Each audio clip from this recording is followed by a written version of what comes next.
Warm welcome to all of you in this channel. Specifically उन लोगों का स्वागत है इस वीडियो में जो फियर से परेशान है, फियर को ओवरकम करना चाहते हैं और इस फियर की वजह से अपने लाइफ में ग्रो नहीं कर पाते हैं और इस फियर की वजह से वो बहुत कुछ उनको कॉम्प्रोमाइज करना पड़ता है। मे बी उनका हेल्थ है, मे बी रिलेशनशिप है, मे बी करियर है, मे बी स्पिरिचुअलिटी और मनी एक्सेट्रा। आज के इस वीडियो में मेरा ये प्रॉमिस होगा कि अगर आप इस वीडियो को इन तक देखते हैं तो इस वीडियो को देखने के बाद में आपको कोई कंफ्यूजन नहीं होगा कि एक्चुअली फियर है क्या। और इस वीडियो के अलावा फियर से रिलेटेड आपको कोई अलग वीडियो देखने का जरूरत भी नहीं पड़ेगा। तो ये मेरे साइड से आपको ये प्रॉमिस है। हम आपके साइड से एक कमिटमेंट चाहेंगे कि आप भी इसमें दो वे इंटरेक्शन कीजिए, वीडियो को एंड तक देखिए और जिस चीज से आप एग्री करते हैं उसको आप कमेंट में शेयर भी कीजिए ताकि आपके द्वारा भी लोगों को बेनिफिट पहुंचे।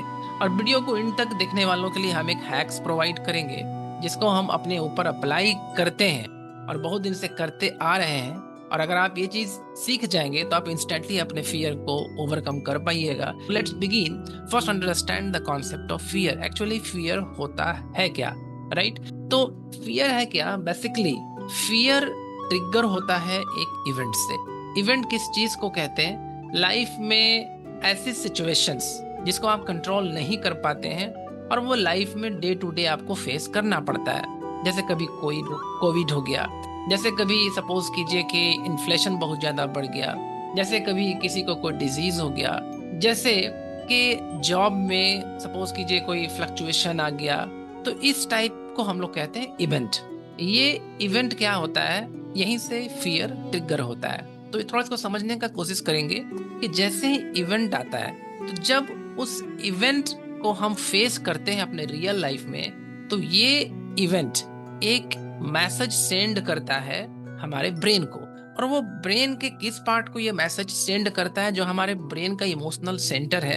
आप ये अगर ब्रेन देख रहे हैं तो यहाँ पर मिडिल पार्ट में हमारा एक इमोशनल सेंटर होता है, उसको कहते हैं एमिगडाला।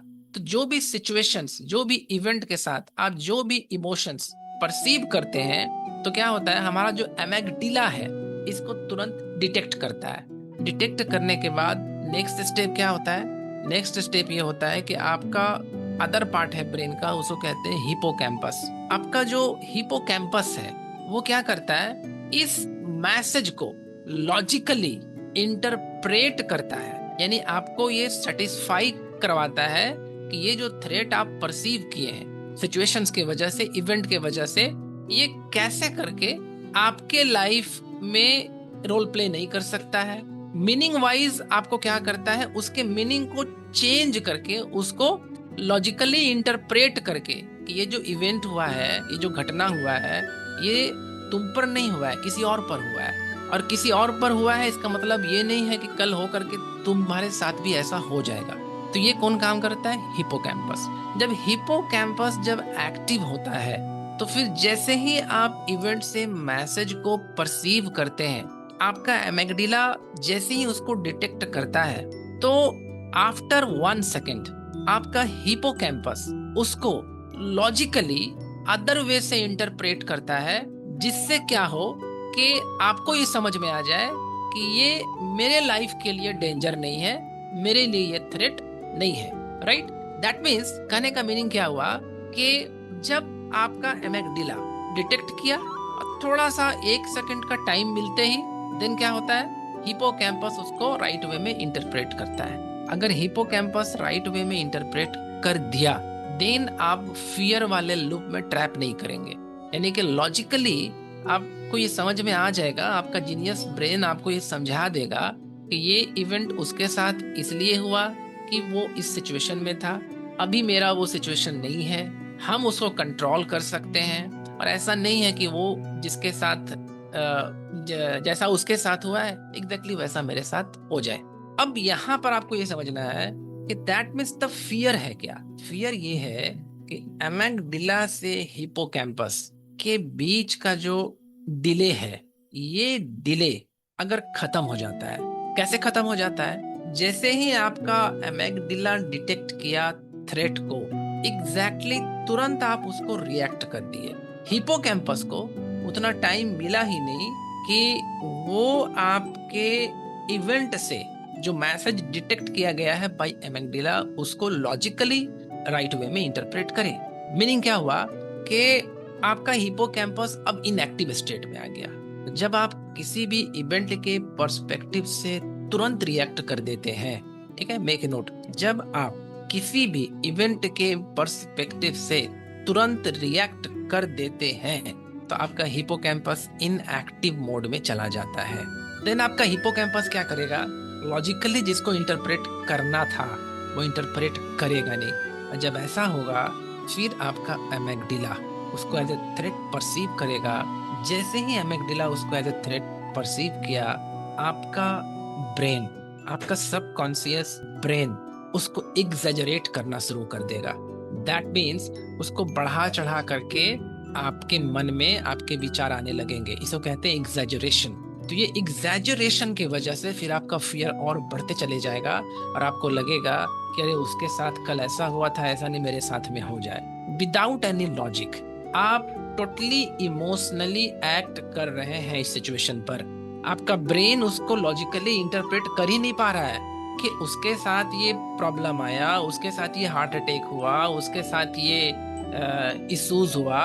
उसका डिफरेंट कंडीशन था, आपका डिफरेंट कंडीशन है। जब आप इमोशनली एक्ट करते हैं तो आपका जो लॉजिकल पार्ट है, जो कि लॉजिकली इंटरप्रेट करता है आपके मैसेज को और आपको एक तरह का सेटिस्फैक्शन प्रोवाइड करता है, हिपोकैम्पस, वो इनएक्टिव मोड में चला जाता है। इनएक्टिव मोड में जाने के बाद में आपका सबकॉन्शियस ब्रेन उसको एग्जैजरेशन मोड में डाल देता है। देन फिर क्या होगा कि आपका एक रेटिकुलर एक्टिवेशन सिस्टम होता है, हमारा ब्रेन का पार्ट, वो क्या करता है, जो चीज आपके सबकॉन्शियस ब्रेन में बार बार रिप्ले होगा उसको एज ए प्रूफ आपके लाइफ में मैनिफेस्ट करवा देता है। समझ रहे होंगे आप बात को यहाँ पर। यानी कि एक इवेंट हुआ, उस इवेंट को आप ऑब्जर्व किए, जैसे ही ऑब्जर्व किए देन आप तुरंत उसको रिएक्ट कर दिए, ठीक है ना। आपका जो एमेगडाला है वो स्टिमुलेट हुआ उस इवेंट के वजह से। जैसे ही स्टिमुलेट हुआ आप तुरंत रिएक्ट कर दिए। जैसे ही रिएक्ट कर दिए तो हिपोकैम्पस इनएक्टिव हो गया। जैसे ही हिपोकैम्पस इनएक्टिव हुआ आपका ब्रेन उस थ्रेट को एग्जैजरेट करेगा। जब आपका ब्रेन उस थ्रेट को एग्जैजरेट करेगा तो आपका रेटिकुलर एक्टिवेशन सिस्टम उस थ्रेट को आपके रियल लाइफ में रिप्रेजेंट कर देगा, मैनिफेस्ट कर देगा। तो आप समझ सकते हैं कि फिर वो फियर आपको अपने लाइफ में एज ए रियलिटी दिखने लगेगा। तो सिचुएशन वर्सन पे वर्सन, खतरनाक से खतरनाक होते चला जाएगा। अगर आपको ये सिचुएशन रोकना है तो आपको फर्स्ट स्टेप में ही इसको स्टॉप करना होगा। फर्स्ट स्टेप में आप कैसे स्टॉप कर सकते हैं, आपको कोशिश ये करना होगा कि मेरा हिपोकैम्पस इनएक्टिव मोड में जाए नहीं। हिपोकैम्पस इनएक्टिव मोड में कैसे नहीं जाएगा, आपको रिएक्ट करने के बजाय रिस्पॉन्स करना होगा। इसके लिए हम एक अल्फा रिलैक्सेशन प्रैक्टिस करवाते हैं। तो होप यू अंडरस्टैंड एक्चुअली क्या फियर है, क्या फियरलेस है, राइट। तो होल गेम है रिएक्ट और response. React fear, response means fearless. वो आएगा ही नहीं, आप लॉजिकली उसको इंटरप्रेट कर पाएंगे। सो फ्रेंड्स, ये आज का मैसेज था। अब हम चूंकि आपसे प्रॉमिस किए थे कि लास्ट में हम आपको एक हैक बताएंगे जो हम अपने ऊपर अप्लाई करते हैं।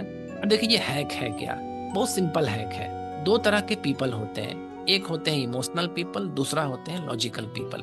लॉजिकल पीपल इजिली किसी चीजों को लॉजिकली इंटरप्रेट कर पाते हैं। इमोशनल पीपल वो इंटरप्रेट नहीं कर पाते हैं, वो तुरंत रिएक्ट करेंगे।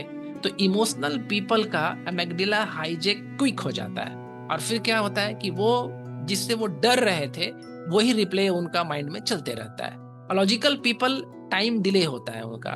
तो लॉजिकली वो जब चीजों को इंटरप्रेट करते हैं तो हिपोकैम्पस को टाइम मिल जाता है, डिले मिल जाता है, जिसकी वजह से वो इंटरप्रेट कर पाता है। तो मेरा हैक ये है ना, मेरा हैक ये है कि जो हम पिछला वीडियो में आपको बताए थे कि जो मिलेनियर और बिलियनियर होते हैं उनमें ये क्वालिटी होता है।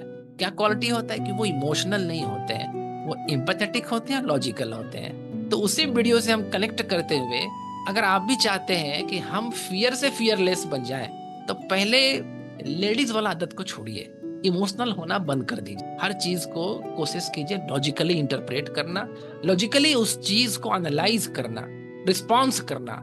जब आप ऐसे करेंगे तो ऑटोमेटिक फियर खत्म हो जाएगा। तो हैक्स बेसिकली क्या है, जब भी कोई सिचुएशन आपके लाइफ में इवेंट हो, उसको इमोशनली इंटरप्रेट मत कीजिए, तुरंत रिएक्ट नहीं करना है, राइट? रिएक्ट आपको नहीं करना है, थोड़ा सा टाइम लेके लॉजिकली उसको इंटरप्रेट कर दीजिए, तो फिर आपके अंदर में फियर आएगा ही नहीं। आप इसको प्रैक्टिस कीजिएगा, आपके लिए बहुत बेनिफिशियल होगा। सो थैंक्स फॉर वॉचिंग। और अगर आप इसको और डीपली एनालाइज करना चाहते हैं, इस चीज़ को अपने ऊपर अप्लाई करना चाहते हैं, तो एक्चुअली हम पर्सनल गाइडेंस देते हैं। मेरा एक कस्टमाइज पर्सनल सोल्यूशन प्रोवाइड करते हैं अपने प्रोस्पेक्ट को, अपने क्लाइंट्स को, जिसको यूज करके वो एक एक अपने अंदर चल रहे इमोशनल बैगेज, बहुत दिन से ग्रोथ नहीं हो पा रहा है और उनके लाइफ में कोई गोल नहीं है, कोई विजन नहीं है, बस लूप में फंसे जा रहे हैं, उसको ब्रेक करना चाहते हैं और उसी लूप में ओवर थिंकिंग और प्रोक्रेस्टिनेशन आ जाता है, एंग्जाइटी आ जाता है, इस लूप को ओवरकम करना चाहते हैं, तब हमसे कनेक्ट कर सकते हैं। नीचे लिंक है 1-to-1 का, आप कनेक्ट कीजिए, आपको फ्री 30 मिनट क्लैरिटी कॉल हम प्रोवाइड करेंगे, राइट? ये 100% फ्री है, जिससे आपको ये पता चल जाएगा कि आपका एग्जैक्ट पैटर्न क्या है, कौन सा बिलीफ और कौन सा फियर आपको रोक रहा है। So thanks for watching, good day, bye, take care, love you all, thank you.